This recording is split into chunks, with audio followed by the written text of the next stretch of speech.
A URI, what does that mean? Well, it stands for upper respiratory infection. So the cause of a URI, the vast majority of the time, is a virus. There are a number of different viruses and they have big, long, complex names, but suffice to say they're all in the virus class. The common cold is just that, it's a virus, which doesn't respond whatsoever to an antibiotic. A patient may come in thinking that they need an antibiotic, and I can talk to them and reason with them and tell them, here's why, here's what I think's going on. Treatment options for the common cold are really supportive measures.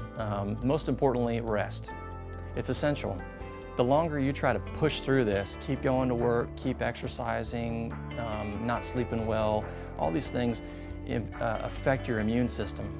So even if I put you on the big gun, broad spectrum antibiotic that a lot of folks tend to use, chances are it's not going to change, your symptoms. We just basically need to wait the thing out. So the risks with an untreated URI are primarily that it could potentially progress to a bacterial infection. The risk on the flip side, though, is overtreatment of an infection that's a viral infection. So if we go with a whole population and they've all got the common cold and we start giving everybody antibiotics, the problem is that you'll bump off a lot of the bacteria that everybody has on their bodies all the time, including in your digestive tract. The problem is that you don't get them all.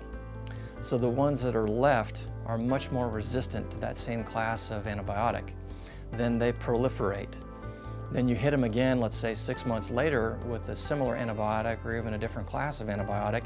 You kill most of the bacteria, but you leave a few behind. And so over generational time, you start to select out for the really resistant bacteria, and that's how you get into these MRSA and other types of resistant bugs.